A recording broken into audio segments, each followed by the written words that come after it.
Department 1, the Superior Court, is now in session. Judge George Spaulding presiding.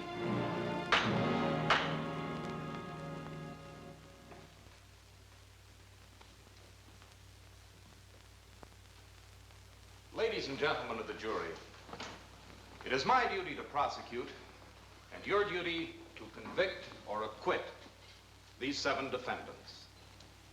These 7 people are on trial either for murder or being accomplices to the act of murder. What they did gladly and with full understanding. They are evil, all of them, 7 evil people. Look at them carefully, because they are your enemies and the enemies of every decent citizen. They're at war with you and always have been and always will be. Should they escape this time, the next victim may be you, or you, or you. Study their faces, all their faces. First, this one, Holiday Carlton, murderess. Charles Weber, John Rhys. They were policemen, ladies and gentlemen, guardians of the law. Accomplices to the act of murder. Keith Mandan, formerly an attorney, now the shame of his profession. Accomplice to the act of murder. Peter Cobbett, formerly a guard at the State Penal Farm, another supposed guardian of the law. Accomplice to the act of murder. Victor Mason, habitual criminal, clothing his crimes in a coat of respectability. Accomplice to the act of murder. Joseph Rayner, murderer. Well, there they are, ladies and gentlemen. All 7 of them, and only 7. There should be 8, and believe me, I'm sorry that there are not. But unfortunately, the 8th, the man who motivated this whole vicious and sinister crew, the most evil man of all, is not present. And yet he is here, in spirit, as you will find when the state rests its case. The first witness for the state will be Peter Cobbett. Peter Cobbett, take the stand.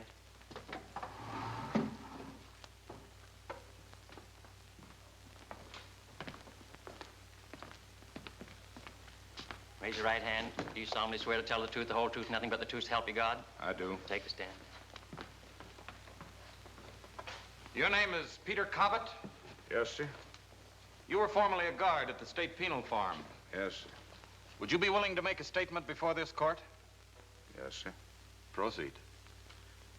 Well, sir, I guess this all began one morning about 4 months ago. Real early in the morning. At about 5 o'clock.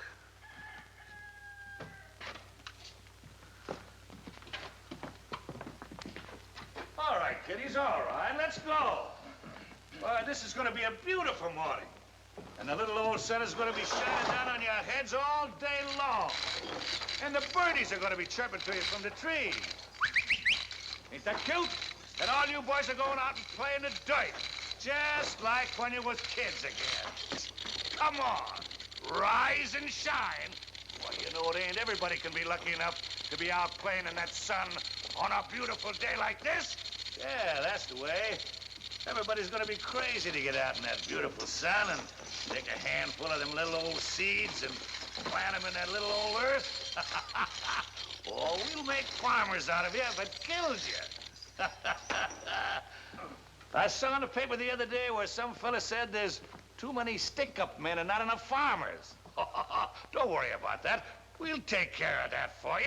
Now just put on your little shoesies and wash your little handies and faces and get out of here. Come on, you guys. Get up. Come on. Stop moving.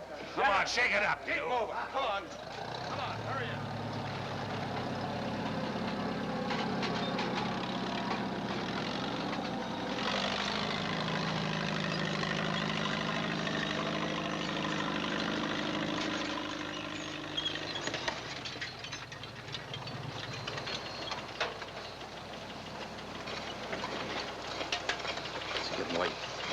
It's only about 7 o'clock. Relax. Bus is gonna be by here pretty soon. All right. Anything to keep you quiet.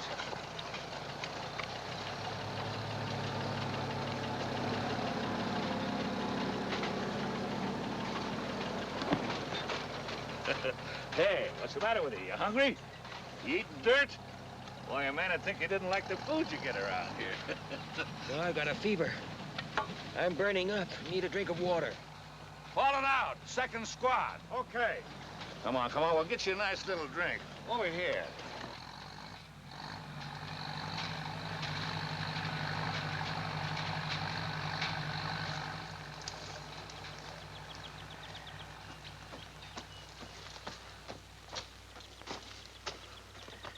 What's the matter with him? He's got a fever. He's burning up. Go ahead, go on down and get your drink. No, you don't get prisoners like we got 10 or 15 years ago. They were good and tough in those days. Fellow might as well be a guard in a female seminary for all the work you get now. Any tobacco? Sure. Help yourself. Hey. Well, they're not very tough today.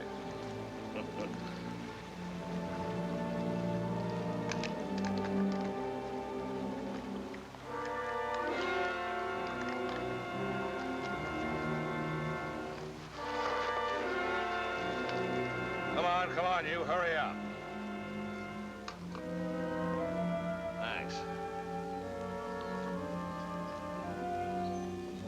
All right, get moving now.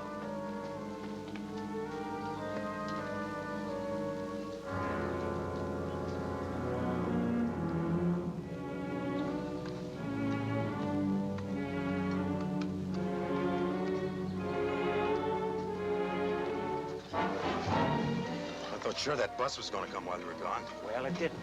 When things get done by an expert, they get done right. Listen.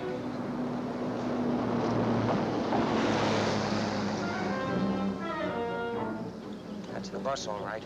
If we get another horn in 5 seconds, we'll be in business. That's it. All set? You think there'll be any shooting? Won't matter if you zigzag. Hey! What do you guys think this is? An Easter egg hunt? Now stop John and scatter out. That's what you say, Caesar. Come on!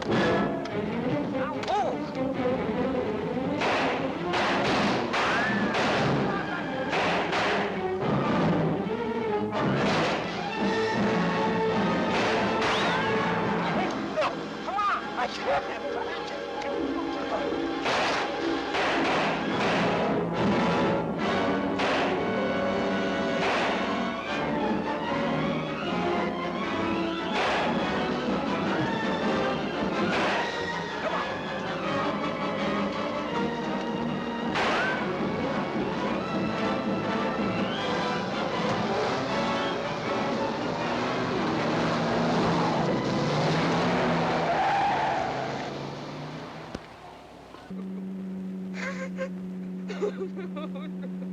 Sorry about what happened.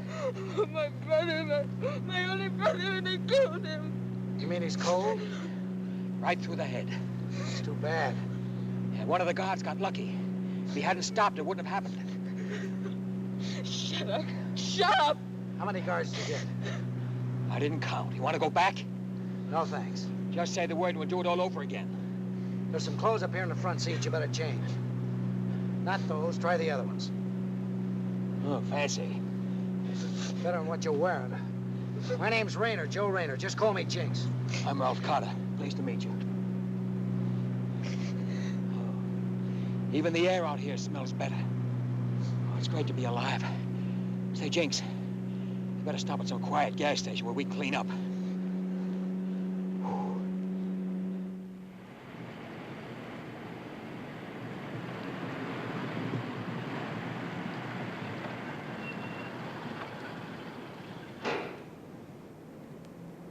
Right on time. So they got your brother. Oh, shut up. That was on the radio. Who's this? Name's Mason. We got the stuff from him. What else does it say on the radio? The usual. Only you're better looking than they said. You ought to see me when I'm dressed up. I'll see you, Carter. I got an interest in you. I gotta get back to the shop. Come on, Brodie. Bye. I'll be seeing you again, won't I? There's no need for you to see me again.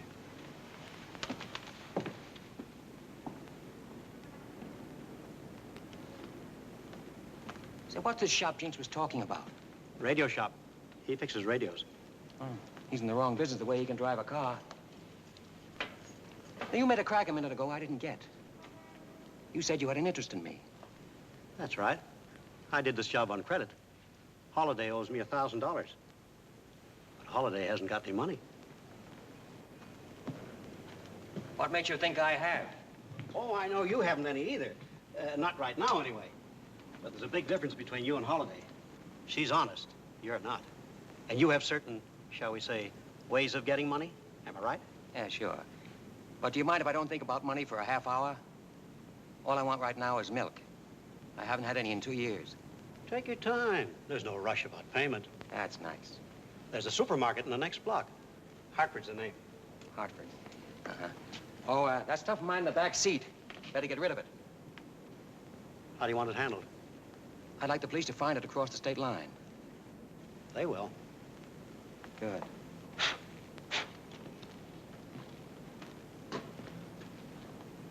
Now, Mason, where does Holiday live? Marrakesh Apartments, 101. Marrakesh, 101. She goes by the name of Caldwell. Caldwell.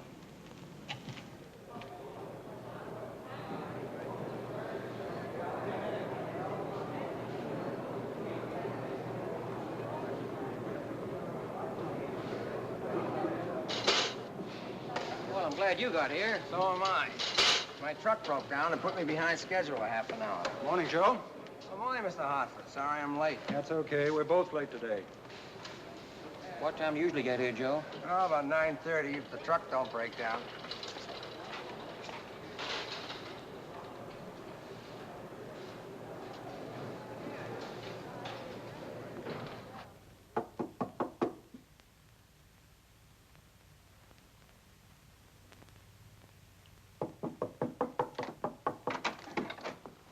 What do you want?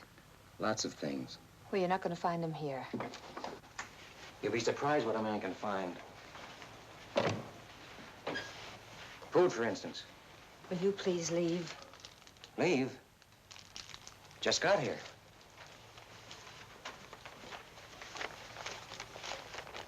Seen the papers?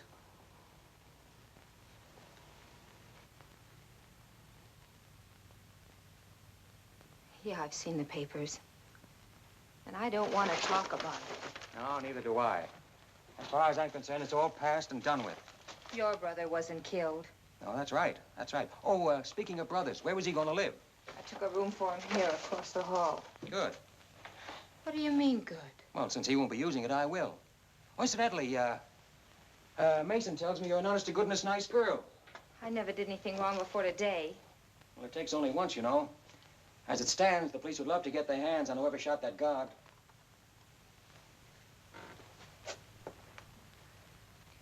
And now, would one fugitive from justice care to fix another fugitive from justice?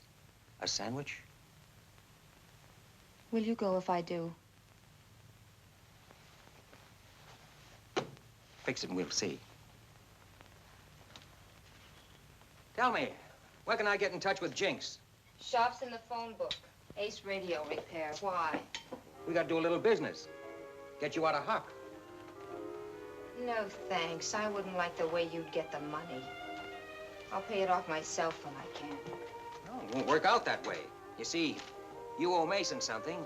I owe you something. After all, you did get me off that prison farm. I like to pay my debts, too. You don't owe me anything. If I could have one wish in my life come true, I wish today had never happened. The fact remains, it has happened. You assisted in a prison break, which makes you just as much of a criminal as the people you helped.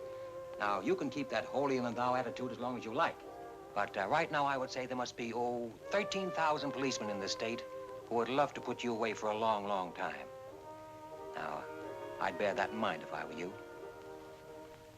And act accordingly. Now, what do you make of the stuff they're saying about your brother, that he was a mad dog killer? It's a lie. He wasn't. They never are. He was railroaded. They framed him. I suppose your brother never did anything wrong in his life. He was wild, yes. And he did a lot of silly things. But he never killed anybody. Well, maybe you're right. After all, he quit cold on me. He wouldn't have been hit if he hadn't stopped. Yeah? Maybe he was innocent. He certainly didn't act like a killer. Of course he was innocent. Nobody knew him any better than I did. Why do you think I tried to help him break out? I've never done anything wrong like that before in my life.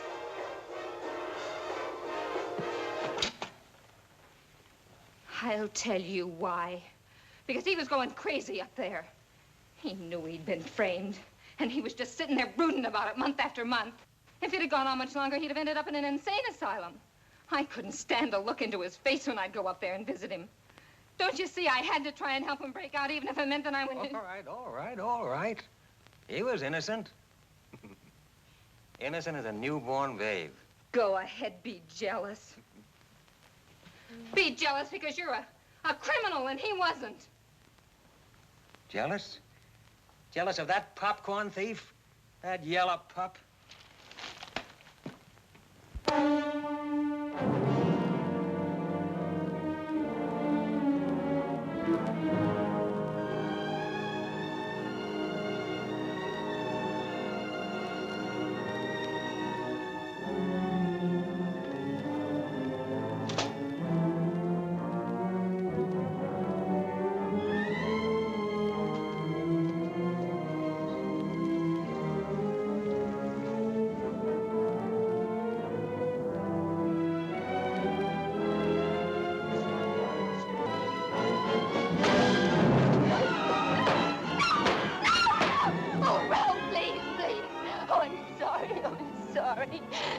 But he's all I had.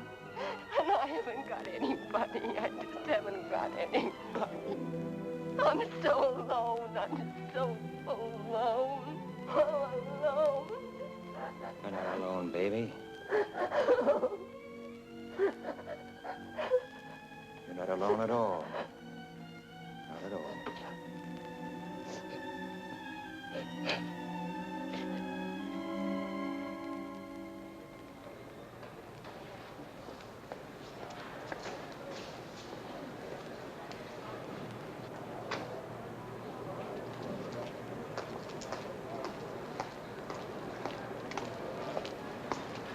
Everything's fine outside.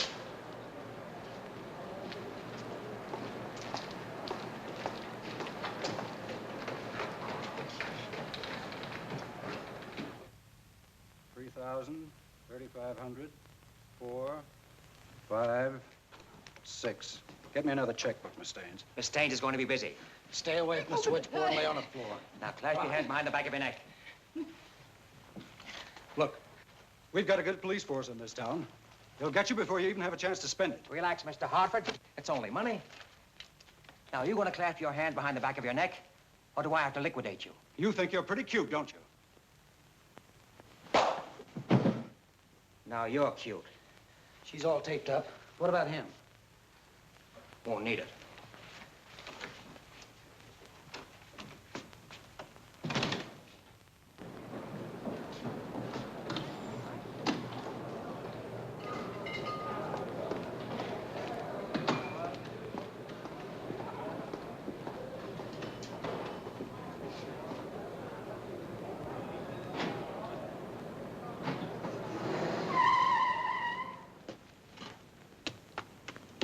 $6,142, not counting the checks. Where'd you get it? From a recently deceased maiden aunt. Hartford. Hartford. Right down the street. Why'd you tell me where you're going? Oh, I'm awfully sorry, old man. I would have been delighted to tell you, except for one little thing. It was none of your business.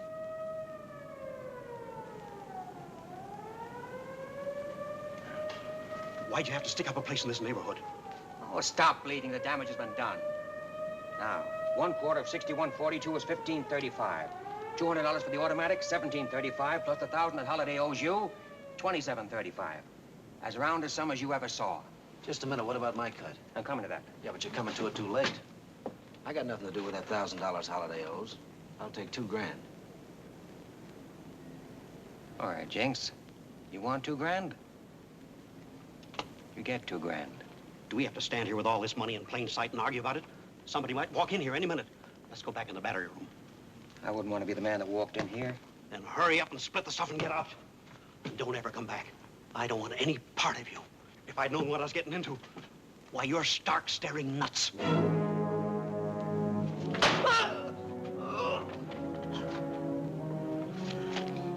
Don't you ever say that to me again, do you hear? Don't ever say that again. You beat it. Beat it. Get out of here.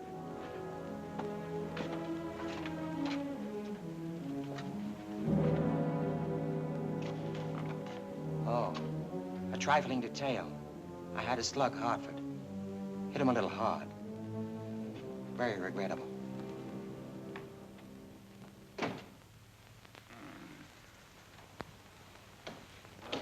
Surprised he's still alive. Reckon he is, too. What a way to start a morning. How's she, Doc? All right. Her pulse is up a little, that's all. Excitement, I guess. Can we talk to her? Sure. Now, Miss Staines, this is important. I want you to think carefully and give the best description you can of the two men. I don't know. You don't know? I was looking at the guns. That's all. All I saw, the guns.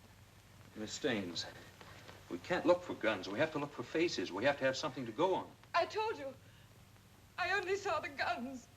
The guns, that's all I saw, the guns. All right, Miss Staines. That's all I saw. She's got a little case of shock. She better rest today. You can talk to her tomorrow. Tomorrow, the guys that did it could be in the next state. I can't help that. I've got my job. You've got yours. Come on, Tom. Let's get downstairs. Maybe somebody saw him leaving. Yeah. Stay where you are, Bob. Right. Well, the funniest part of it was when that siren sounded. Mason went right straight up in the air like he'd been shot. What are you so gloomy about? You're off the hook, aren't you? You don't owe anybody anything. Except maybe society. Come on now, don't be foolish. You don't know where I got that money. For all you know, I might have found it in the street. You're trying to get me in deeper and deeper, aren't you? Sweetheart, right now, you're in over your head.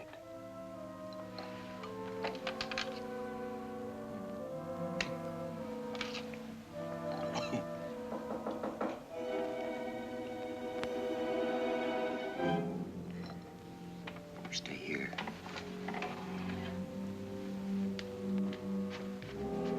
Who is it? It's Big Mason, Ralph. Let me in.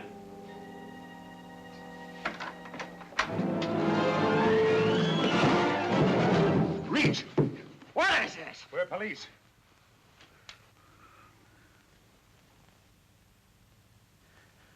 Why, you... Shut up. Beat it.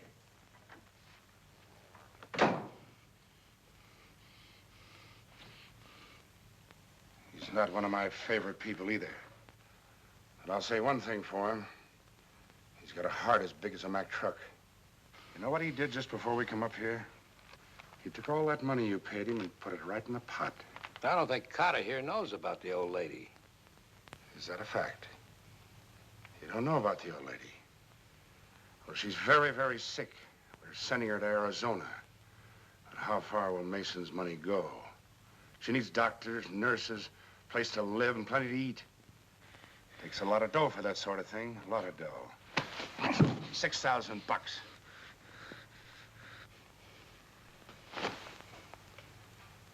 Guess we better get on downtown. Think we better put the cuffs on him, Rhys? No, you ain't got nothing on him. You can put your hands down now. Sister, you better get your coat and hat on if we're going downtown. Come on, get your coat and hat. You stay here.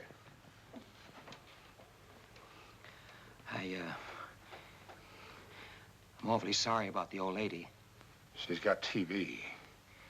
Yeah, I know. She has to get to Arizona.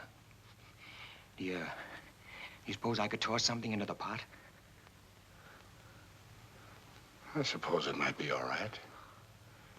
How much did you have in mind? Oh, about 1,400. You got $6,000. You want to put in 1,400? Well, that's all there is left. Mason got 2,700, and the other guy got 2 G's. There's almost 5 G's right there.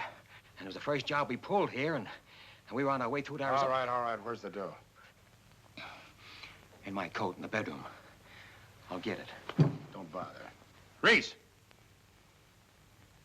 Get this guy's coat out of there. Bring the dame, too. Come on, come on.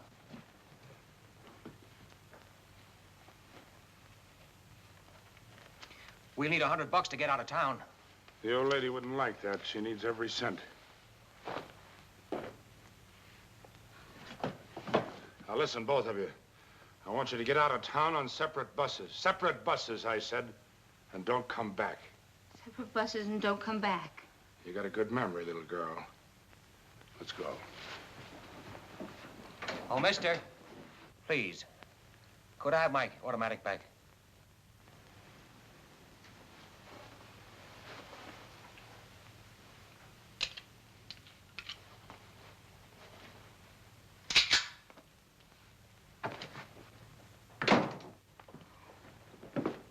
Well, there are at least 3 dishonest men in the world. So you see, I am not unique. I wouldn't go through that again for $1 million. Oh, we got off lucky. Any cop that'll shake you down is a cop that'll kill you, and just for the fun of it, too. Don't ever forget that. And when you get rid of that revolver, I don't trust them. They're always empty when you need them most. An automatic is the only thing. Ralph, where are you going? I'll be back in an hour. Don't go near Mason. Please, darling, stay away from Mason. Wasn't even thinking about him. We're broke. We've got to get money to get out of town. No, Ralph, no. It's taking too much of a chance. You've done too much already. Your luck won't hold. Better hold. Darling, listen to me. I've lost my brother, all I had. But now I've got you, and I don't want to lose you, too. I've got a little money saved, enough to get us out of the city, out of the state, even. We could start all over. You could get a job. How much have we got? About $20. Be back in an hour. It's Jinx.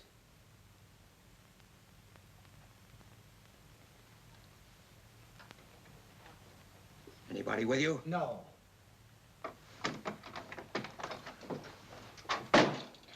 You don't have to say a word. I know exactly how you feel. They cleaned us, too. Well, they didn't clean me. I went out the back door of the shop and I saw him coming in. Well, you can trust the inspector.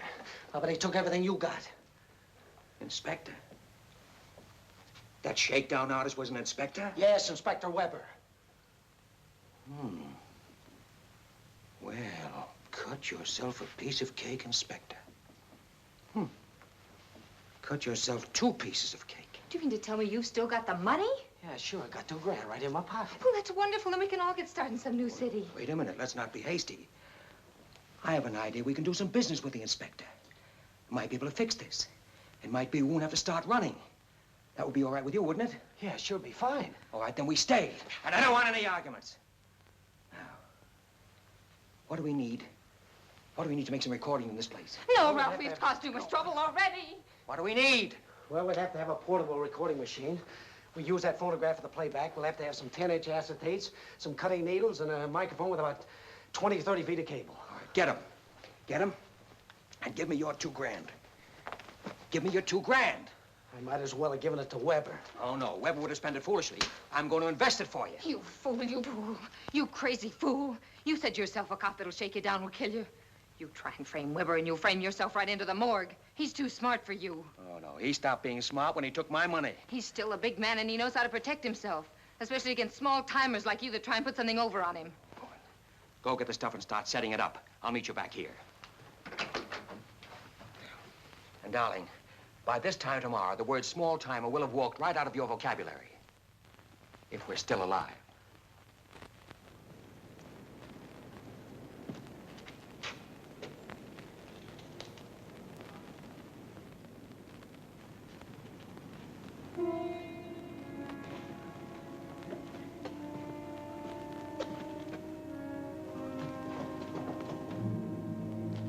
Mason. Mason. What do you want? I want a car. I thought maybe you could drive me and Holiday out of town. Sorry I can't help you, Ralph, old pal. Very sorry. Nothing I'd like better than to drive you and the dame somewhere and have you put a bullet in my back. Oh, you've got me all wrong, Vic. I'm not sore. I'm not holding any grudge. I can pay $2,000. You didn't think I'd let the inspector claim me, did you? I don't care if you can pay $2 million. Get out of here. Vic, you mean you won't help me? I wouldn't cut you down if you were hanging. All right, Vic.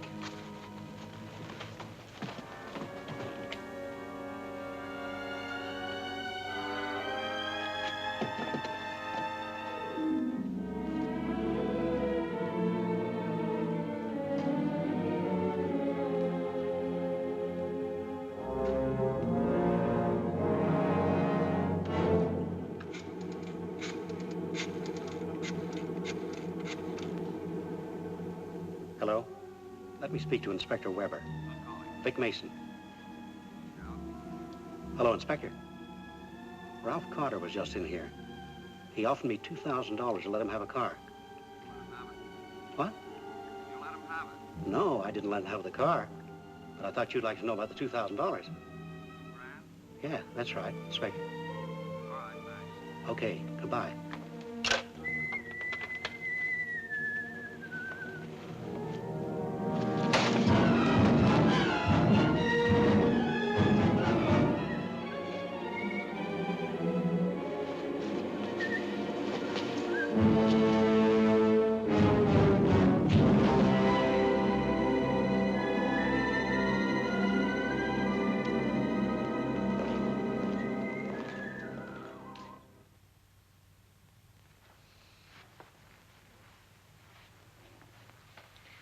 James, how much longer are you going to take?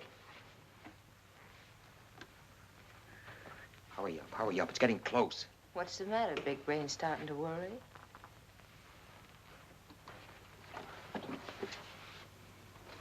Okay, all set. But try to keep him out of this room. This thing makes a little noise.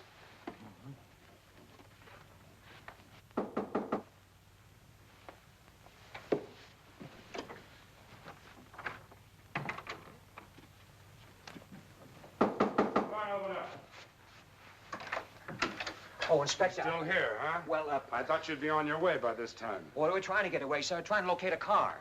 There's 2 or 3 buses leave here for Arizona every day. I guess you don't appreciate when a guy's good to you, huh? I gave you 1 break. Maybe I made a mistake. I wanted him to leave, Inspector, but he said we didn't have enough money. Yeah, that was the trouble, sir. There's no money. You know, you took all we had, and I had to get in touch with that friend of mine who helped me pull the Hartford job, and he let me have a few hundred. Yeah, quite a few. It added up to $2 grand. Well, I see I can't keep any secrets from you, sir. Here it is, 2,000 cash. How much of this will you let us keep? Only 100, sir? Oh, look, Inspector, we're going to Arizona, all right, but I was just wondering. This friend of mine who helped me pull the market job told me about a payroll that was a pushover. A very big payroll. Enough for all of us. How big a payroll? Oh, 25 or 30 grand. I don't trust you. Well, there's no reason why you should, but if anything goes wrong, you know, you can always use that old stall about having been tipped off and grabbing us red-handed and all that. You're an inspector. You can get away with that.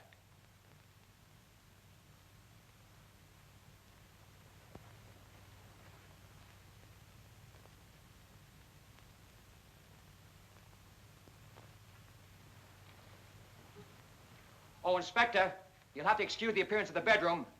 The maid hasn't shown up yet.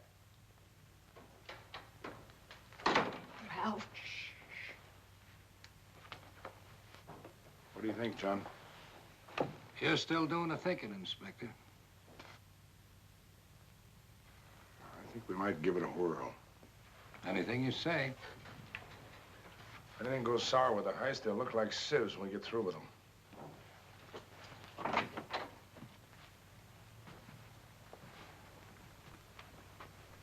Where's this payroll job?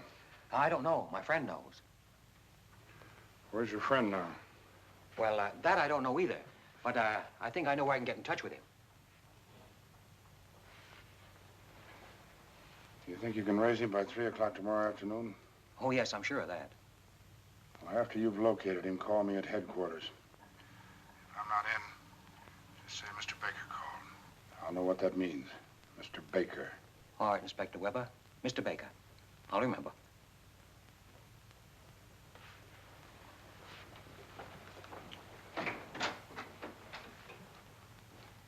I'll remember. Yeah.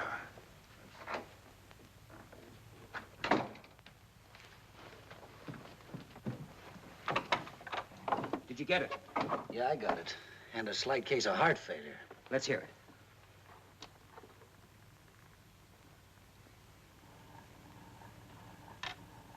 Oh, Inspector. Still here, huh? Well, I thought you'd be on your way by this time. well, we're trying to get away, sir. Trying to locate a car.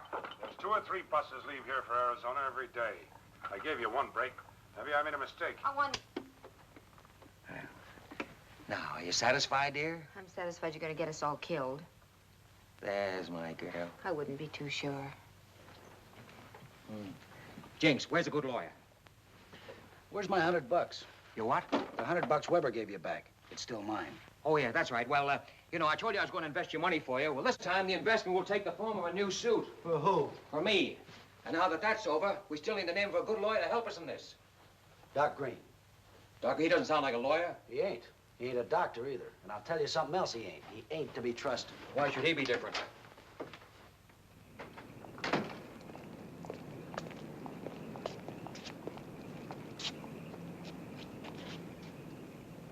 Dr. Darius Green, Philosophic Guide. Organon Aristotle, Novum Organum Bacon, Tertium Organum Ouspensky. The key to a cosmic consciousness, the spatial understanding of time. Do not be lost in the labyrinth of confused thought. You sure we've come to the right place? Oh, sure. Oh, I forgot to tell you, though. He's nuts, too. Aristotle, Bacon, and Ouspensky. Pretty fair parlay.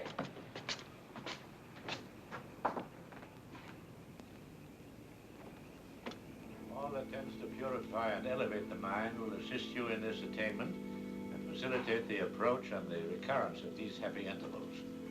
There are then different roads by which this end may be reached. The love of beauty which exalts the poet, that devotion to the one and that ascent Why don't we of wait science outside? which makes the ambition of the philosopher. I like These it are the here. great highways conducting to the height above the actual and particular, where we stand in the immediate presence of the infinite, who shines out as from the depths of the soul. Such was one of Plotinus' letters to Flaccus, and I especially wanted you to hear it because it coincides with my own theory of knowledge. Shall we concentrate upon that perhaps a minute or two?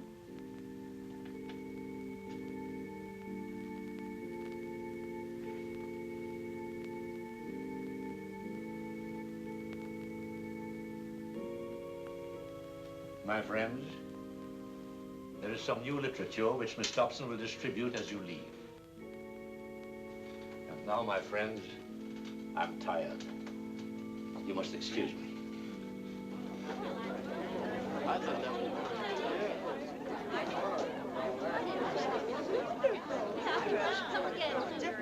Yes. I'll be back. Good night.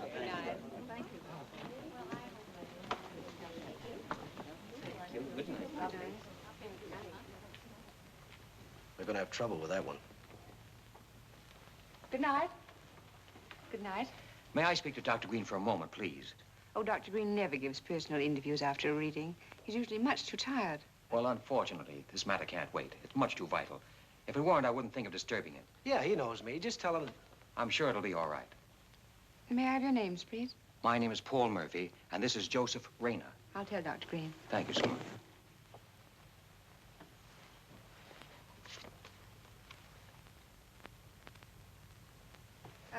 Doctor, this is Paul Murphy and Joseph Rayner. How do you do, sir? What is it, gentlemen? Oh, may we talk to you alone? Well, I have no secrets from Miss Dobson. Well, this matter is not concerned with cosmic consciousness. Well, there are no other matters that I wish to be consulted about. May I be excused, Dr. Green? If you insist. Good night, Doctor. Good night, my dear. How dare you come here? How dare you? Easy, Doctor, easy. I refuse to have anything to do with you. That life for me is over. I shall heal no more bodies. I shall heal only minds. There's nobody to heal. All we want is a name. We've been looking for a lawyer of the right kind, and we didn't know where to go. Go to the classified section of the telephone book and look at the lawyers. Doc, let's be reasonable about this. Now, you've worked with the mob. You must know someone. Oh, that was years ago. 2 years ago. Just 2.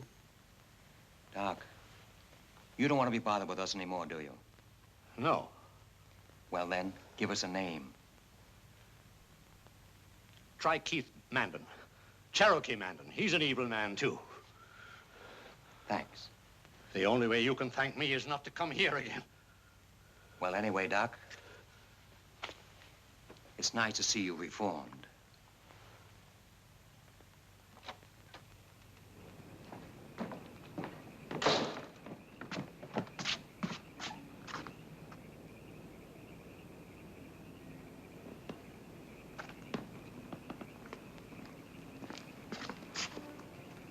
Dr. Dobson, I presume?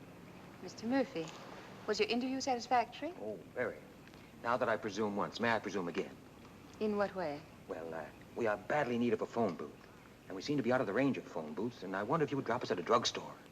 I'm afraid I don't know you, Mr. Murphy. Oh, forget Miss Dobson. I don't know you either. Get in.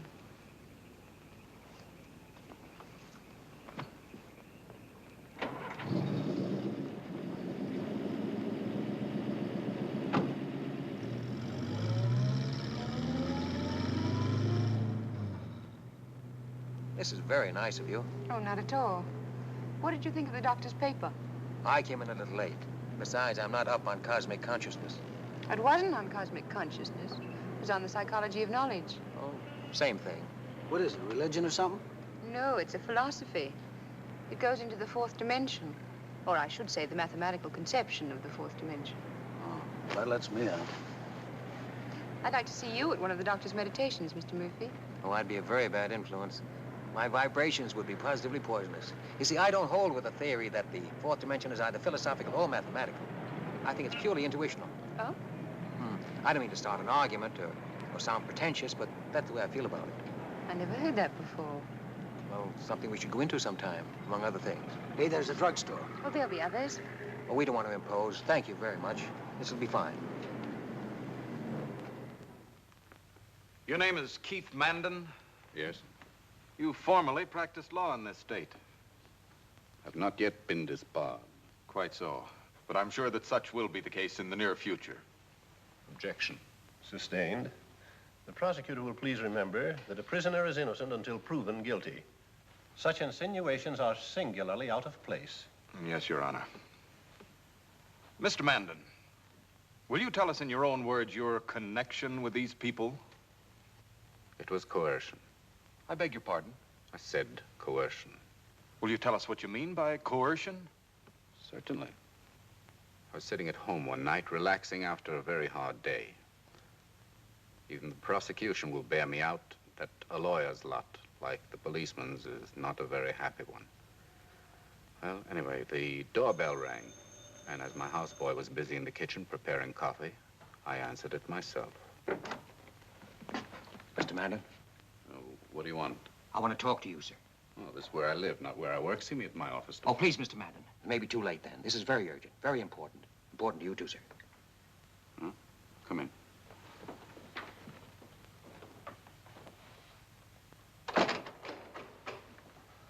Well, I can't see what should be so important at this hour of the night. I need some advice, Mr. Mandan. People who come to see me generally do. Advice on something that's already happened or that's going to happen. Both. How much money have you got? Well, it's not how much money I have. It's how much I'm going to have. I don't deal in futures. But these futures are not gambles. That is, gambles in the usual sense. Do these futures include, by any chance, the breaking of the law? Uh-huh. Any man who breaks the law is a sucker. Does that include the police? Any policeman who breaks the law is twice a sucker. I know two who have.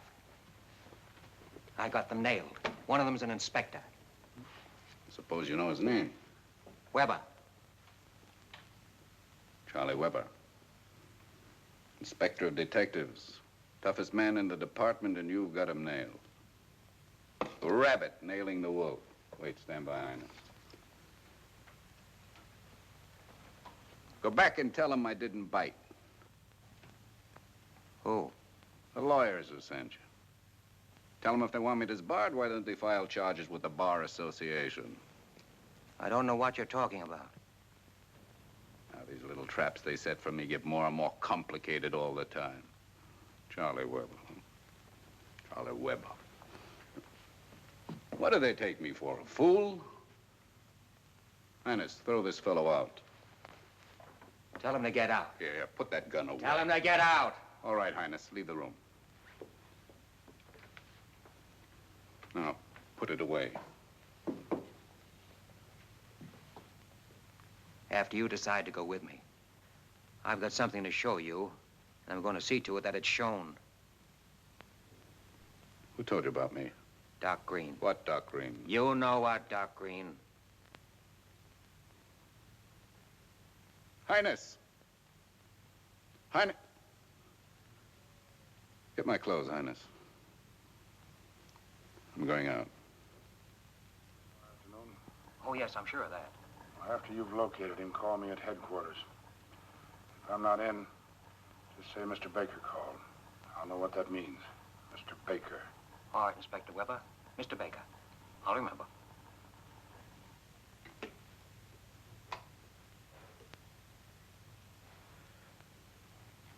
Are you convinced? Yeah, I'm convinced, but, I don't know what to say. All I want from you is a yes or no. Have I got him, and do you or don't you want in on this? Oh, you got him all right, but, he's a big man, a very tough man. The slightest mistake, you'll never know what hit you. Answer the question. Are you in or out? Suppose we go in the living room, sit down, get acquainted. There's a lot of things I want to find out about you people before Webber drops around tomorrow. Mr. Mandan, Yeah. what do you think? Oh, he's got something, all right.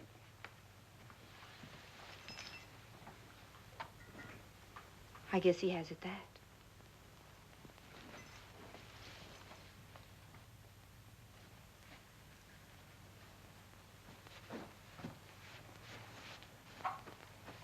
All set? You're right on time. How are you this afternoon? Fine, just fine. I hear Vic Mason met with an accident. That's so. Kill him? Not quite. Pity. Is this your friend? Oh, yes, this is Jinx Rayner, Inspector Webber, Mr. Rhys. Lieutenant Rhys. I beg your pardon, Lieutenant Rhys. Does he know what it's all about? Ask him. He understands English. What about this payroll job you got spotted? Well? Yes, sir. That's right. How big a payroll is it? Pretty big. How big? Well, that's pretty big. Cut it out. How big is it? Where is it? What place? You better tell him. You better tell him. Inspector Webber, there's a friend of yours here. I think we better have him tell you. Hello, Charlie. What are you doing here, Cherokee? Having a conference with my clients. Clients? Yes, I sometimes confer with my clients outside of jail. As I remember, you've had quite a bit of trouble keeping yourself out of jail in your time. What is this, Mandan? Sit down and listen. I can listen from here. Suit yourself. All right, Jinx, but not too loud. No sense in having the neighbors call the police. Oh, Inspector. Still here, huh? Well, I thought you'd be on your way by this time. what are we trying to get away, sir? Trying to locate a car. There's 2 or 3 buses leave here for Arizona every day. I guess you don't appreciate when a guy's good to you, huh? I gave you 1 break. Maybe I made a mistake. I wanted him to leave, Inspector, but he said we didn't have enough money. Yeah, that was the trouble, sir. There's no money. You took all we had, and I had to get in touch with that friend of mine who helped me pull the Hartford job, and he let me have a few hundred. Yeah, quite a few. It added up to $2 grand. Well, I see I can't keep any secrets from you, sir. Here it is. Get your hands up! Get over there against that wall, all of you! No, don't do that, Inspector. You missed the best part. The best part's where you plan to heist the payroll. Shut up! Frisk him, Rhys. We haven't got any guns. Where are they? In the bedroom. Where in the bedroom? Beats me. Cut that out, John! I don't want the coroner to find any bruises on these birds. I told you you'd go too far. I'm gonna hate myself in the morning for this. Pulling that trigger, Charlie, will be just like putting a bullet through your own head. Now, you ought to know that there's more than a single copy of that record. Or do you suppose we got you here just to slaughter us? No, no. We got you here, Charlie, to tell you you've just been signed by our ball club. And just to make sure you do play ball, we send copies of that record to some very reliable friends. Now, if they don't hear from us within the hour, if we can't tell them that everything's fine, those records are going to be played for the mayor, Charlie, for the district attorney, and, of course, for the chief of police. Why don't you stop being childish when all we want from you is a little cooperation? And my $3,400. I guess I better get this attended to. Yeah, go into the bathroom and get yourself a towel before we have to start buying carpets for this place. May I look at that, please? You almost broke my arm with that. You know that, don't you? Well, look, Carter, I didn't. Now, you feel any better?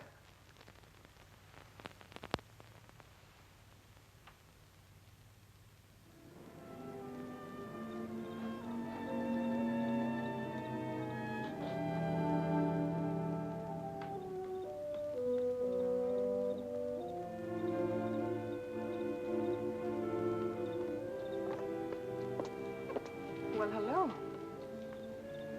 Where do I drop you tonight? Anywhere. I have no place to go and I'm all alone. We could drive and talk. That's what I was hoping for. Where would you like to go? There are 4 directions here, sort of local phenomenon. North, east, south, and west. Which do you prefer? The one without the traffic. That's the one I know best.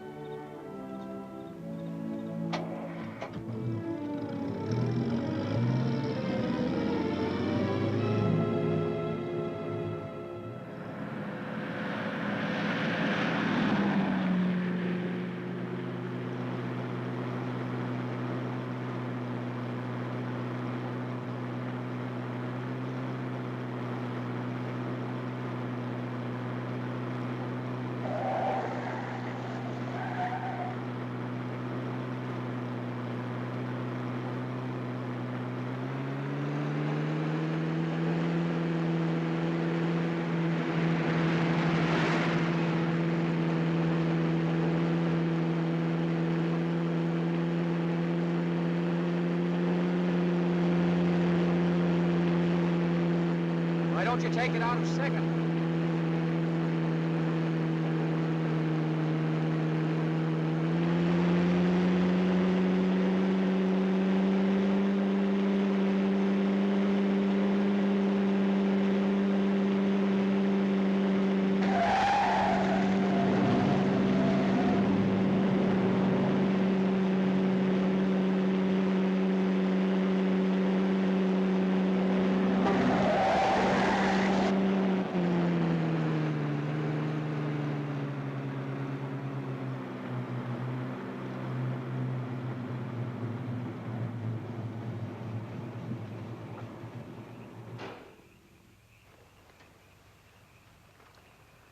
Why did you stop? So I could light a cigarette and to let you drive if you want to. I don't want to drive. What are you trying to prove? Prove? I'm not trying to prove anything. What are you afraid of? Now, really, what am I afraid of? Well, what scared you?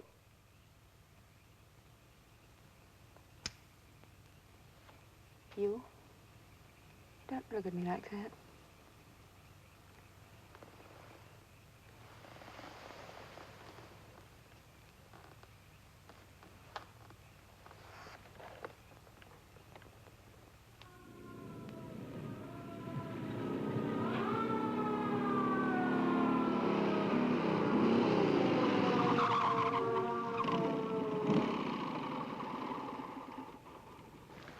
Well, I'm glad you finally decided to stop. You're lucky you're in one piece. Let's see your driver's license.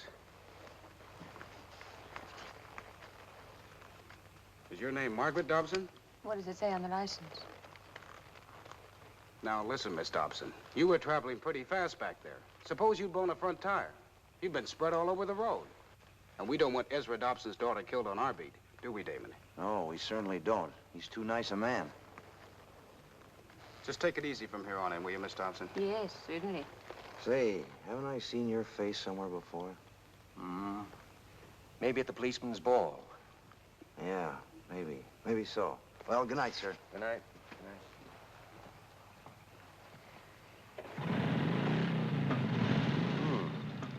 Next time I come out with you, I'm going to bring along an extra set of nerves. Who is your father? Police commissioner or something? No. Please don't worry about it. Who are you? I said don't worry about it. All right, I won't. Now, let's see. Where were we when we were so rudely interrupted?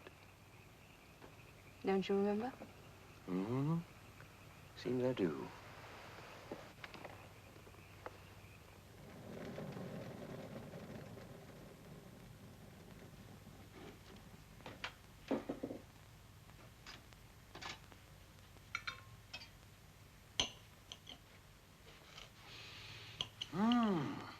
Coffee.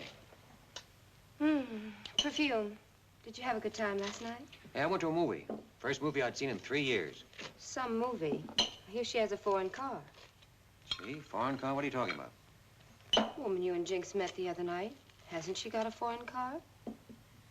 I don't know what kind of car she has. I don't even know her name or where she lives. Or wouldn't know how to find her even if I wanted to. Finding her shouldn't be difficult for a bright boy like you. Not for a mastermind like you. Well, well, you finally made that discovery. Took you a little while, but you finally made it. That's fine. Would you like some coffee? Would you like some coffee? Love it. I like mine in a cup. No cream? How about some sugar? Oh. No cigar.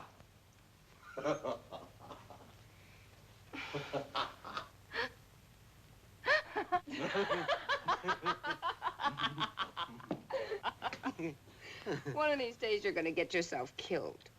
There isn't a cop in the world can shoot that straight. I wasn't talking about a cop. I was talking about me. Why, I thought you were the law-abiding type. I guess I'm just whatever you make me. But I'm very jealous. I'll put up with a lot from you, but not another woman. I still don't know what you're talking about. I can barely handle you.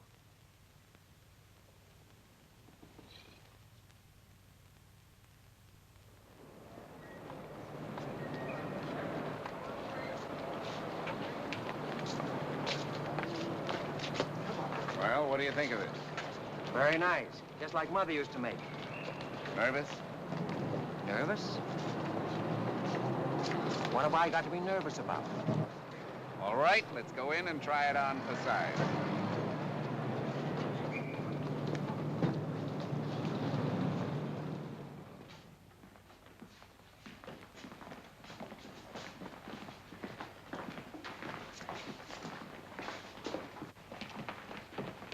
Incidentally, Paul, what happened to that other copy of the record? I sent it to my brother, the only honest man in the world.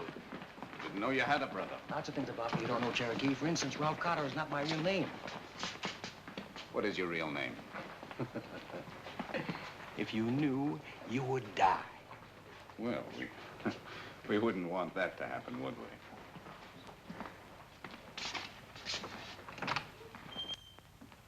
Well, what do you know? Cherokee Mandan. How are you? Who's your friend? Hiya, Truck. This is Paul Murphy. He's in my office now. Sergeant Satterfield. How are you? What does he do? Well, I'll tell you. He goes around persuading kids to take up a life of crime. Then when you boys put the pinch on them, I get to be their lawyer. Sort of a legal shill, aren't you, Paul? Kind of a 20th century Fagin. Is that office empty? Why? I want to speak to Paul. Oh, it's empty. Thanks. Quiet. Help yourself.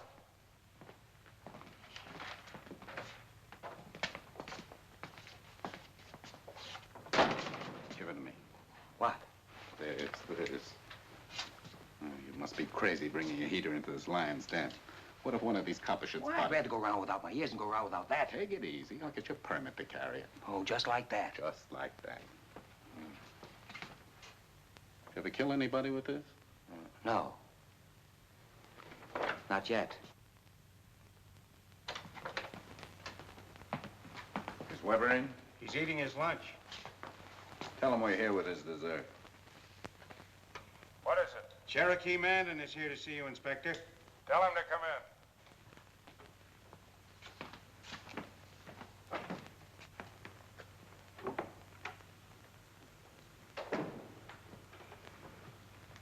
What do you want? The card come?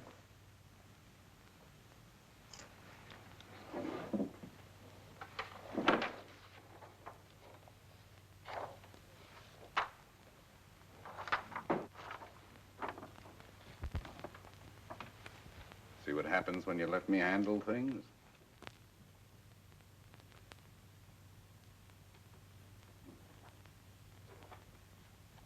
Cherokee, you are a wizard. I take my hat off to you. How'd you ever get it here? Paul, I took the liberty of suggesting to Inspector Weber here that we forget all about that $3,400 you mentioned and that he get you this card instead. Now, shall we conclude the ritual? Inspector, I thank you very, very much. I really appreciate this. Don't mention it. Oh, how's your hand? Not infected, I hope. My hand is all right. Well, you know, those phonograph needles can pick up an awful lot of dirt. Yes? The chief wants to see you, Inspector, right away. Thank you.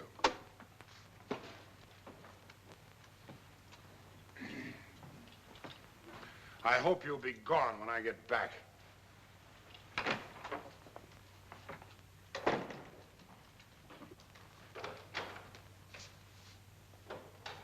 Morning, Sam. How's the poker game going? What poker game? The one in the Detective Bureau?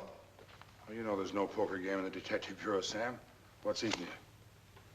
I'm still asking the questions, Charlie. What have you got on the Hartford robbery? Well, nothing so far. Looks to me like the work of some out-of-town boys. Not to me, it doesn't. Who have you got on the case? Gray and Fowler. 2 men? Why should I put the whole Bureau on a robbery? Why? I'll tell you why. Because it isn't a robbery anymore. The hospital called up a little while ago. Hartford is dead. So you better heave a few more of those men out of their chairs and put them on the case. You understand? I understand. Well, then understand this, too. I'm giving you 48 hours to clear up this case, and if it isn't solved by the end of that time, I'm getting myself another boy. And I don't expect you to spend your time watching the clock and counting up to 48. Clear? Clear. That's all, then. Get out.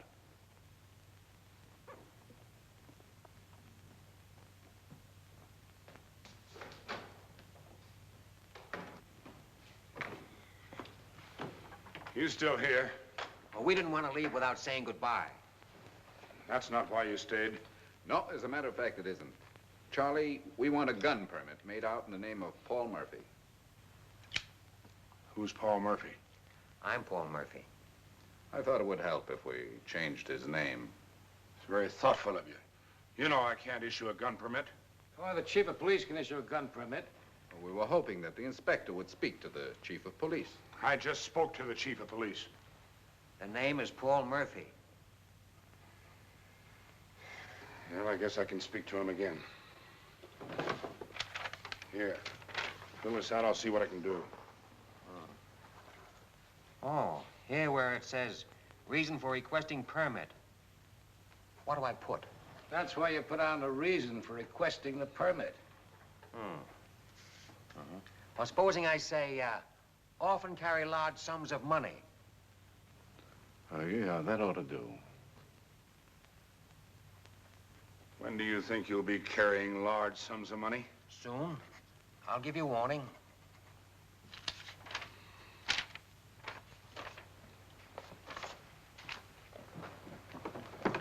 Listen here, Mandan. I want you to keep this guy from fooling with anything federal. Banks and things like that will bring in government agents before you can bat an eye. Don't worry. I'm talking to you, Mandan. Yes, yes. The minute you pick out something, you let me know before you make a move. And I might as well tell you, Cotter.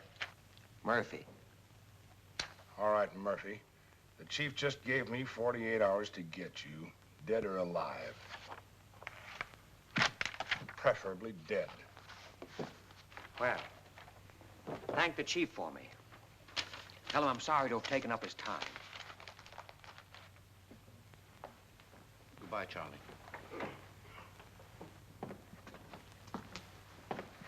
Nice to meet you, Truck. Thank you. Bye, Chuck. Goodbye.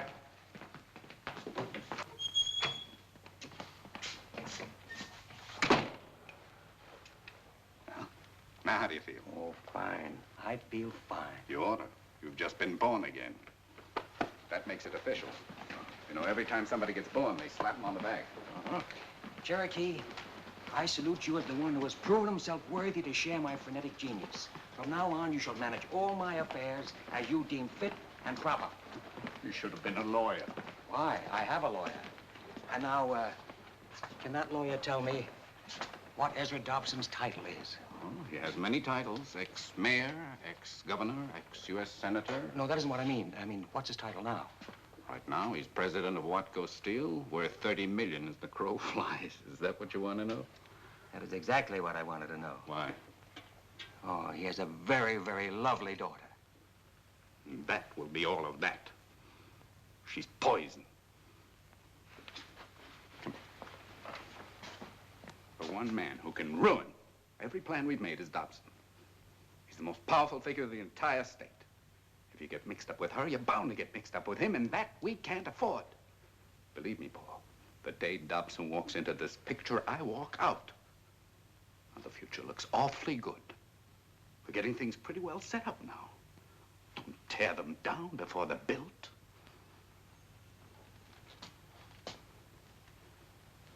Anything you say, Cicero.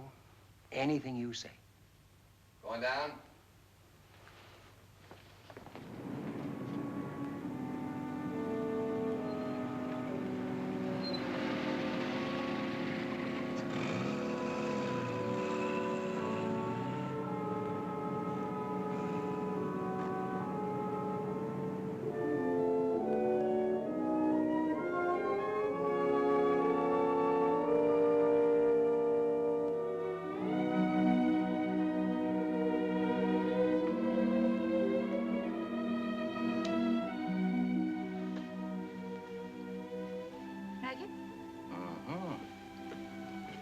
Chief Charm is its convenience. It's close in. Actually, I live on Willow Creek Drive. Yes, I know. I saw it on your car registration. Nice, nice, very nice. Miss Dobson, your father called. Thank you, Julia. Is there ice in the bar? Yes, Miss Dobson. He said, would you please call him as soon as you came in? Very well, Julia. That'll be all for tonight. Yes, Miss Dobson. Would you like a drink? Yes, your Julia said there's ice in the bar. Let's find it. Yes. Let's find it. After you kiss me.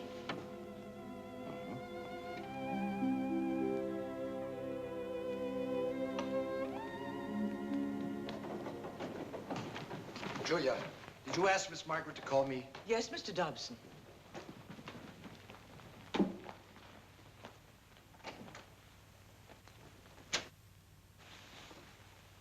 So this is the reason you didn't call me. Take this man out of here. No, Father, no. You heard me. Father, you can't. Paul is my husband. Husband? You mean you're married? Married? When? Tonight. We were going to tell you about it at breakfast. The certificate's over there in my bag.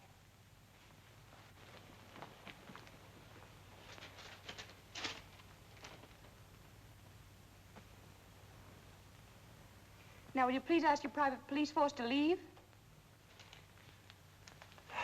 All right, boys. Really, Father, you make things so awkward sometimes.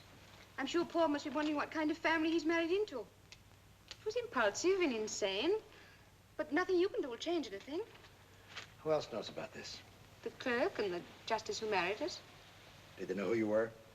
I don't know. I don't think so. Do you know who he is?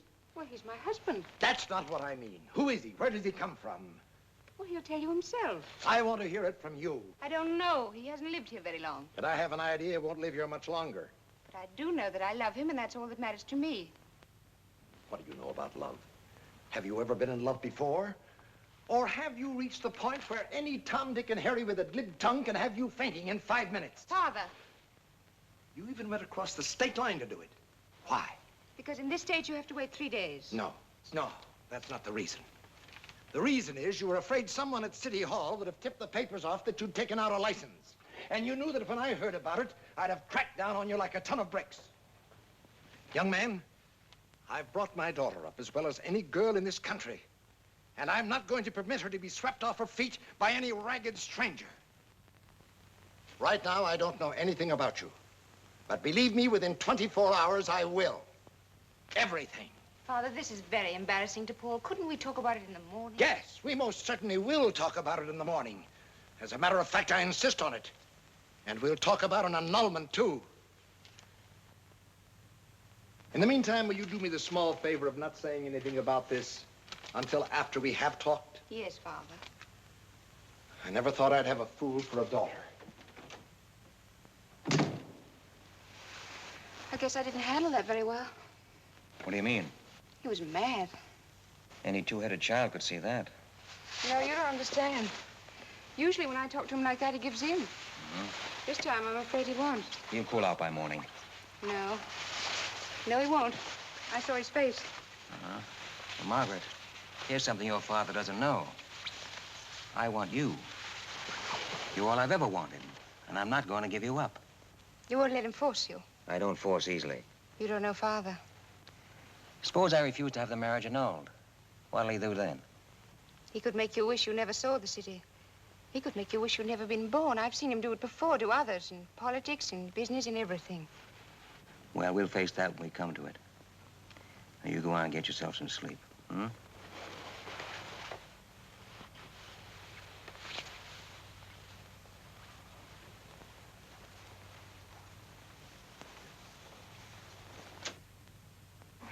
Good night, darling.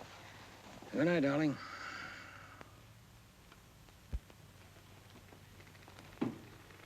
Now, this merely states that from now and hereafter, you renounce all claims on the estates of Ezra and Margaret Dobson. Would you like me to read it? No. Before you sign it, you have a legal right to know exactly what it contains. I'll sign it.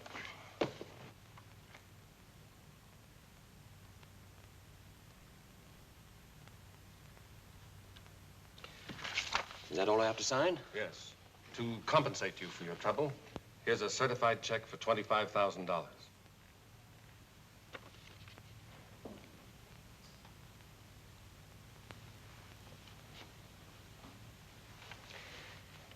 I don't want that money, Mr. Dobson.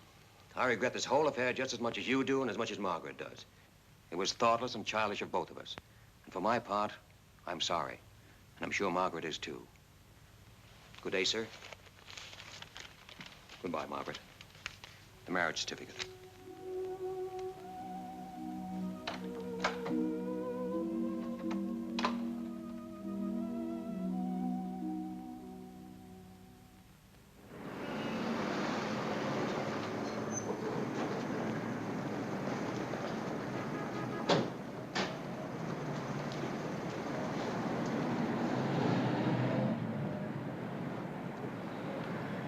The seventh stop. Yeah. 7 little satchels, all getting filled with money. What's your guess on how much money? Plenty. Rome will take a bet on any track in the country.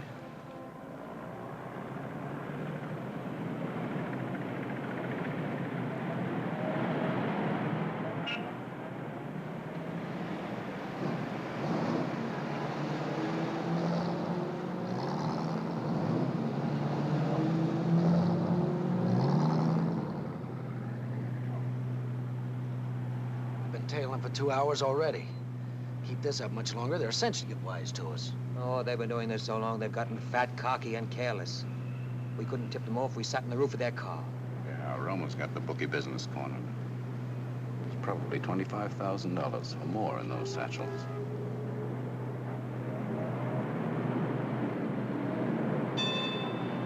Want me to hang on? No, we've seen enough of it.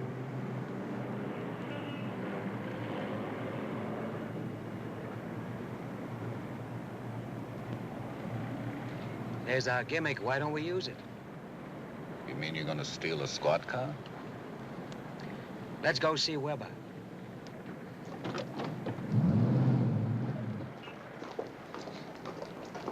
This is it. I thought we were going to Weber's office. There seems to be one of them. How many does he have? Right now, I couldn't tell you.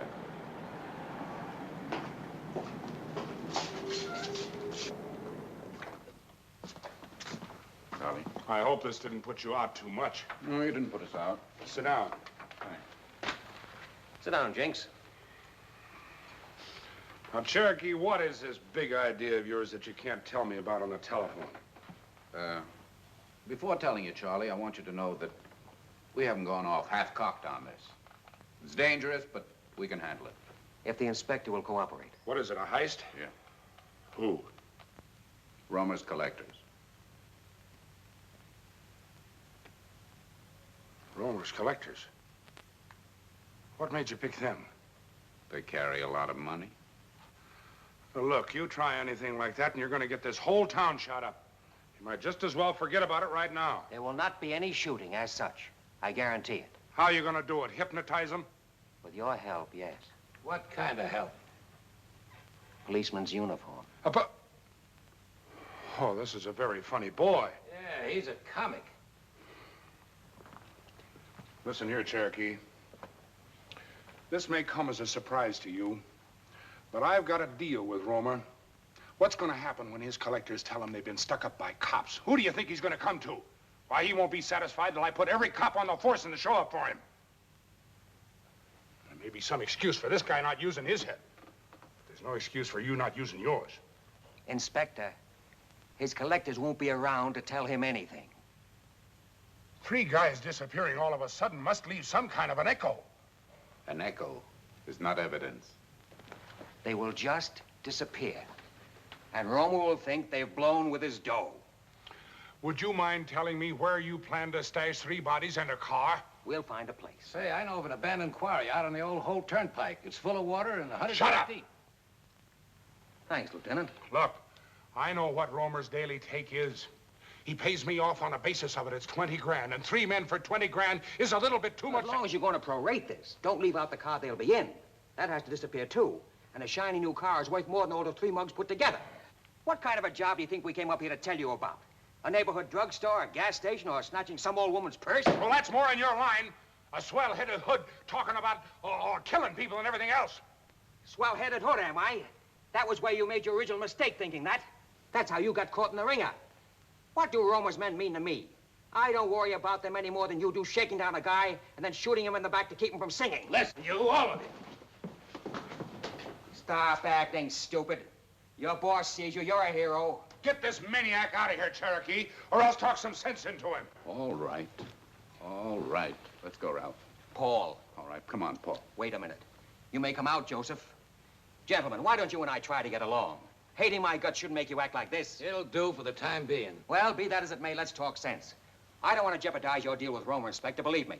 But this job is proposed on the basis of a complete and perfect disappearance. And all we want from you is a policeman's uniform. And for that, you get 1/3 of the take. 1/3? That's right, 1/3. Somebody will find them sometime. They'll find something. Charlie, if there were the slightest chance of that happening, we wouldn't pull it. That's fair enough, isn't it? Maybe. Maybe it is. That's fair enough. Goodbye, Charlie. What's the matter with you? Maybe it's that uniform. What's wrong with it? It's a good fit. I just don't feel right sitting there beside it. Is that all that's worrying you? Which way you going?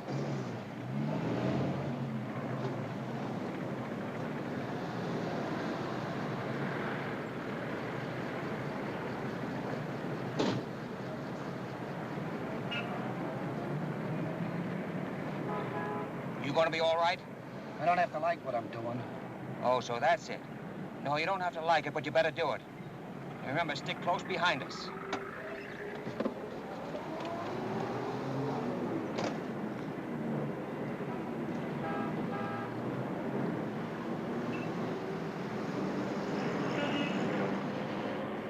Parking in a loading zone is a traffic violation.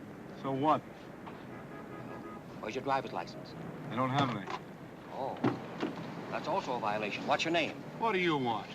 this man's name. I'm going to write him a ticket. On your way, copper. What's the beef? Parking in a loading zone and no driver's license. We work for Romer, fella.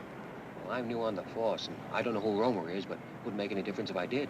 You like your job, fella? You want to keep it? Then blow. Let's go, Rushy. Hold it. Why, listen, you. Sid, don't start anything about a parking ticket. You know where headquarters is? We know. That's where we're going. Go ahead, Rushy.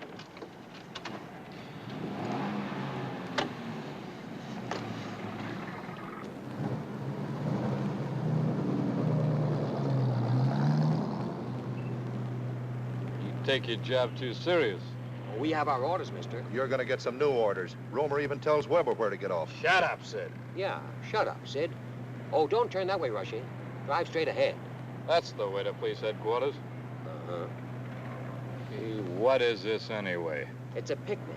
We're going on a picnic. It's a heist! Clasp your hands behind your neck. That's a good boy. Romer will get you for this, Junior. Mm-hmm. You still think you know the way to police headquarters, Rushy? Yeah. Oh, no, you don't. They moved away out in the country, out on the old Holt Turnpike. Now, you just keep driving straight ahead, and I'll show you where it is when we get there.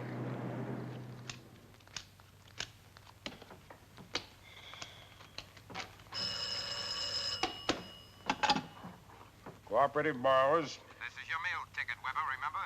Oh, hello, Romer. How are things? You still getting rich? Well, I was until today. My collectors haven't showed yet. What? They've disappeared. When? Well, they was due at 3 o'clock. Well, how many were there? 3. 3? Yeah, and you better get out and find them quick, here. Oh, take it easy, Romer. Maybe they just went across the street for a short beer or something. I don't care what they stepped out for. You find them, understand? Well, look, Romer, that's not my job. Well, it is now. And if you know what's good for you, you'll jump. Or you won't have any job at all or anything else. What are you getting sore at me for? I haven't got him in my hip pocket. Have you looked lately? No, Romer. Well, get looking. All right. Now. Yeah. All right, Romer. Why don't you tell him what happened to his collectors? Maybe I will. Now, who's the comic? Here's your cut. 17 grand. You mean a third of the take is 17 grand? To be exact, 17,101. I divided it up on the drive back. Altogether, $51,303. And that bird's been paying us off on the basis of 20 grand a day. Yeah. That's what I always say. You can't trust crooks. Well, don't think it hasn't been charming, Jack. Hey, wait a minute. All kidding aside, now what am I going to tell this guy? Oh, don't worry. I will take care of Romer. Any business that pays $50,000 a day is a very good business to be in. So if Romer should drop dead some afternoon... Come, Joseph. Take that bag over to Holiday and divide it 3 ways, and drop me off at Mandan's with this one. Inspector, as I said, I will take care of Romer. And he'll take care of us, too, if we don't do something to stop him. If I ever saw a crazy man, he's it. I tell you, he'll have us all on the end of a rope one of these days. Remember, just 5 minutes. Mason? Mason, we've got the car. What car? The car that was used in the Hartford job. We found it in your garage, Mason. Looks like we've got you. I didn't have anything to do with it. Hartford's dead, Mason. You're the only one we've got. You can burn. So you better not try to cover up for anyone. Sure, Vic. Just tell us who did it. Cotter. Ralph Cotter. Where's he live? I don't know. See Holiday Carlton. She goes by the name of Caldwell. Marrakesh Apartments. She knows. See, Doc, it didn't even take 5 minutes. Just a minute. What did you do after you left Weber's office? Just what he told me to. I went back to Holliday's place and counted the money. But I was sick. Sick? Yeah, for what I'd done. I'd never done anything like that before. And I began to think this Carter was cuckoo. I wanted out. I felt like a man on the top floor of a house that's on fire. You run for a window to jump out, and there's no ladder. If you jump, you get killed. If you stay where you are, you get killed. That's how it was. And, after you counted the money, then what happened? We were scared. Me and Holiday. Do you know how it feels to be scared?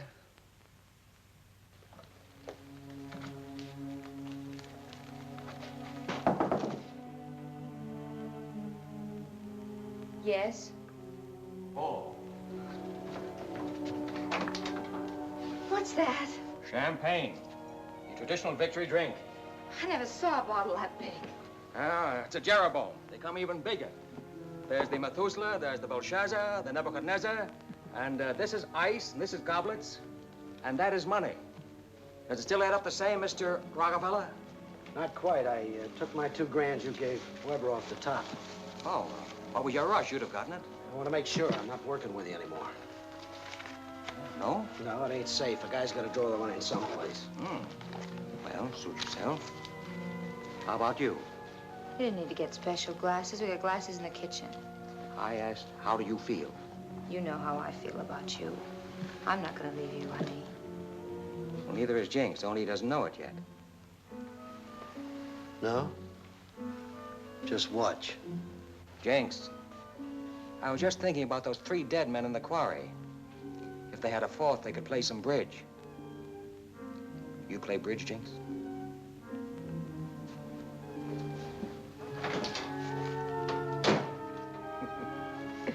Now let's get down to business. Enough champagne. Ralph, Jinx is afraid. I'm afraid, not for myself, honey, but for you. If you don't stop, something will happen to you. Of course something will happen to me. And to you, too. Tell me, do you like sables? I just like you.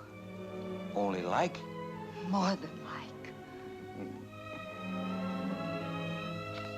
But alive, darling, alive.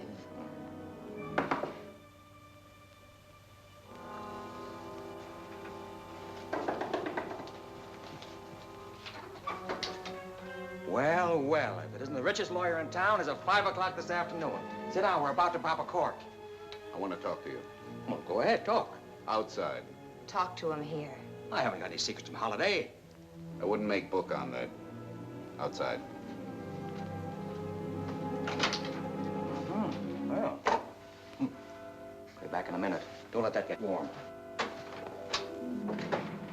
All right, now, what is it? Carter, you're in a jam. A 14-carat solid gold jam. And if you'll keep your vanity off the sidewalk for a minute, I'll be glad to tell you why. All right, but make it fast. I've got a girl and a Jeroboam of champagne waiting. Another girl and her father just paid me a visit. The name is Dobson. Oh, is that all? I thought something went wrong with the heist this afternoon. No, this is 10,000 times worse. Look, we can handle Weber. We can handle Rhys. But Dobson, nobody handles Dobson. I warned you the minute he walked into the picture. I was walking out. Yeah, but now you can't. That's right, I can't. But I can protect myself, even if it means throwing you to the wolves. And believe me, after the way you behaved in this matter, nothing would give me greater pleasure. Cherokee, they have no claim on me. None at all. You married his daughter. The marriage was annulled. Annulled. And that lets me out. No, it doesn't. Dobson started digging. And he found me.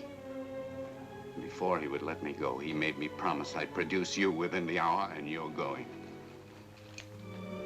You've got 20 minutes before he lets his dogs loose, and if he does, you will be alone when they call. Now, Mr. Brilliant, get yourself out of this one.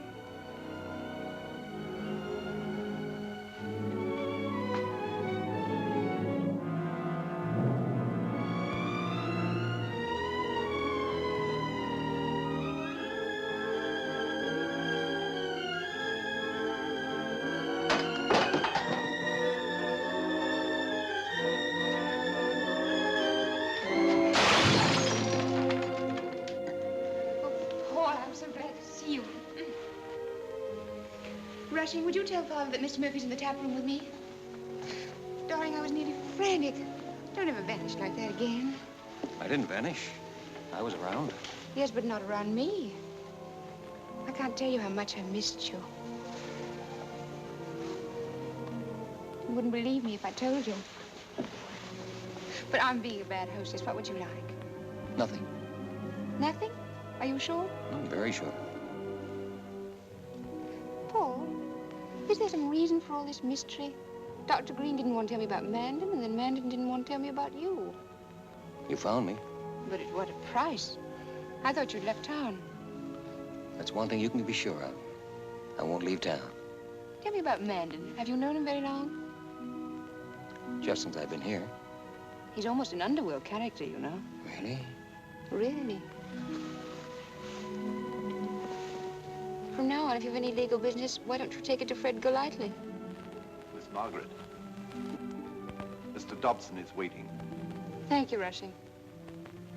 Paul, stop resenting us for just a little while. Please be nice to Father and listen to what he has to say. I've told him how wonderful you are, so don't fight with him, hmm? I don't want to fight with him. All I want is to be let alone. Well, hear him out anyway. He may have a surprise for you.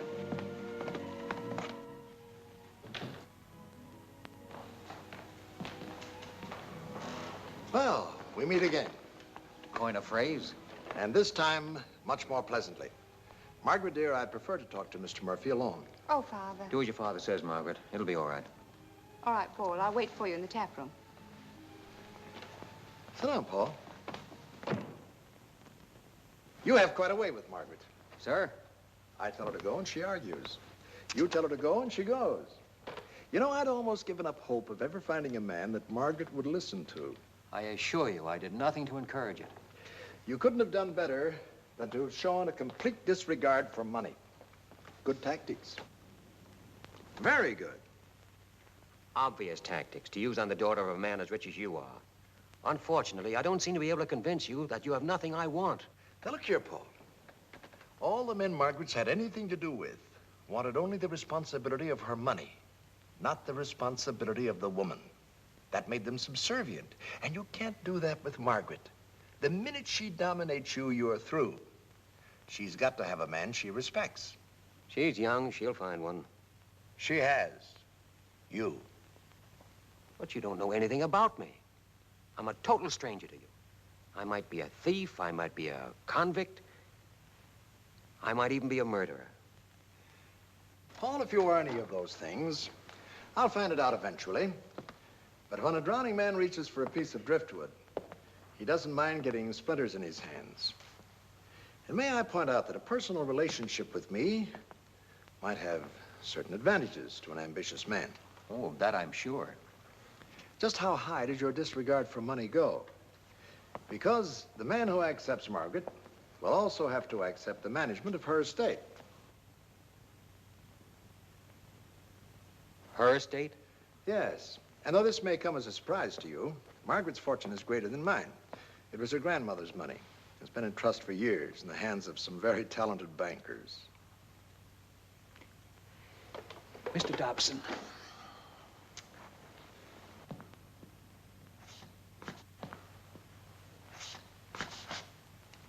All I want is to be let alone. And there's another thing. When I found out how Margaret felt about you, I thought I'd better hold this up. It's the annulment petition. You're still married, you see. Think it over and let me know tomorrow.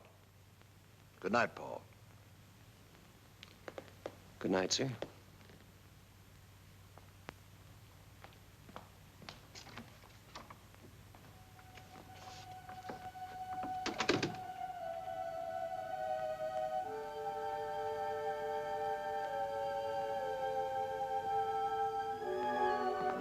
Is this part of the tap room?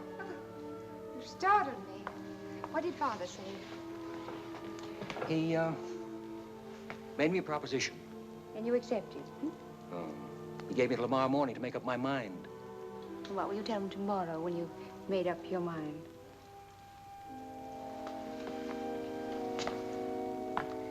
Probably that I accept. Oh, darling.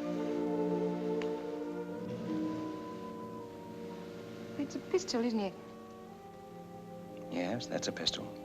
Why are you carrying it? Protection. I have a permit. Protection against what? Hold-ups.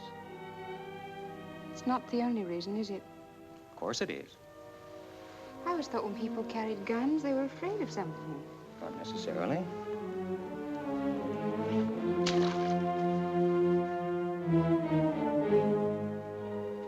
You shouldn't have done that. Why? You've nothing to be afraid of anymore. Paul, let's get away from here. Let's get in the car and drive and just keep on going. For a week, a month, a year, as long as we like. You mean right now? This minute. Well, we can't do it just like that. I've got a few odds and ends to tie together at my place and pick up a few things. We can pick up anything we want on the way. Not this weekend. You really want to go? More than anything in the world. All right. I'll do what needs doing and be back in an hour. I'll be waiting.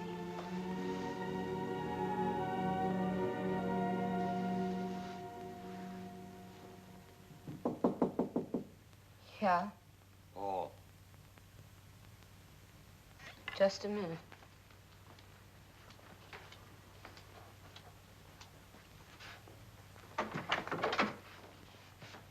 So you came back? Yes, I came back to get my money. I'm leaving. Where's the money? Are you? Are you leaving? Yes, where's the money? You and your rich girl? And which direction are you going? I'm going in all directions, and I'm taking my money with me. While you're at it, take this with you.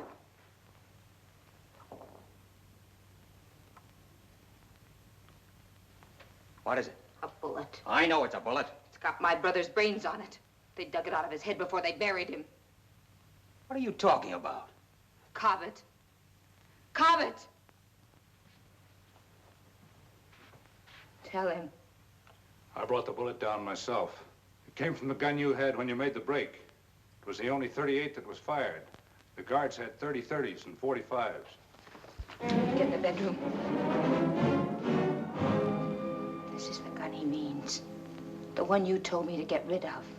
The one you killed my brother with. Now, look, Holiday. You've got a wonderful setup here. You and Mandan and Jinx. I'm leaving it all to you.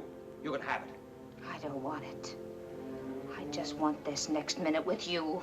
But you don't know how this thing is rigged. I sent a copy of that record to my brother. He hasn't played it yet, but if he doesn't hear from me once a week, he will. If he plays it, he'll know what to do. First they'll pick up Weber, then they'll pick up the rest of you. Then you'll all fall down. Do you think I care now? If there's anything wrong with me, you did it. You made me go along with you.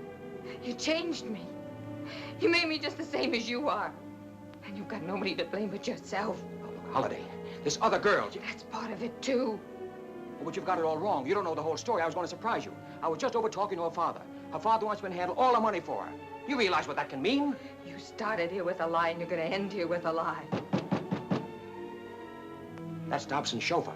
He drove me over here. They want me to spend the night at the house and sign the papers in the morning. Let him in. The room's too full as it is. No, Holiday, don't do anything you'll be sorry for. Tomorrow, everything will be different. We'll be rich. All I've got to do is say yes to Dobson tomorrow. One little word, and we'll have millions. You only said one true thing in your life. And that's when you said you were going away tonight. And you are. 3 miles out of town and 6 feet down. All alone. With nobody to lie to. And you can kiss tomorrow goodbye. But now, Holiday, listen. You shouldn't have killed my brother.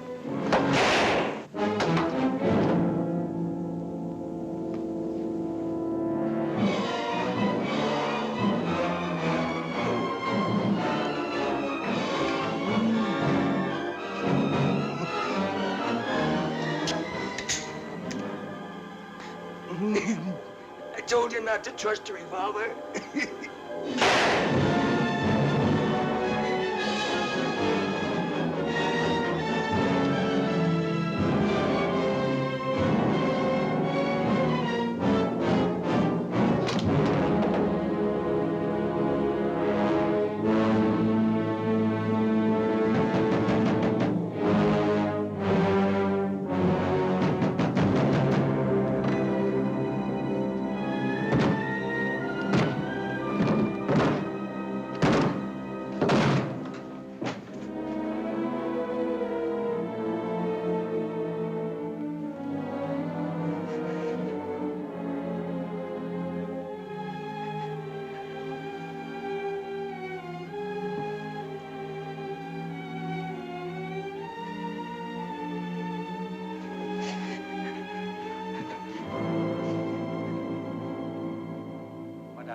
think I know where I can get in touch with him.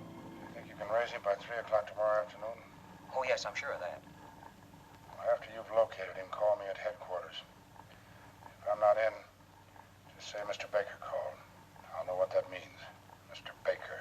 All right, Inspector Weber. Mr. Baker. I'll remember. I'll remember. I'll remember. I'll remember. I'll remember.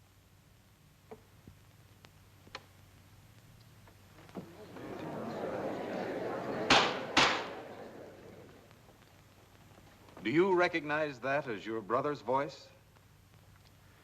I do. There's no doubt in your mind. None whatsoever. The state rests.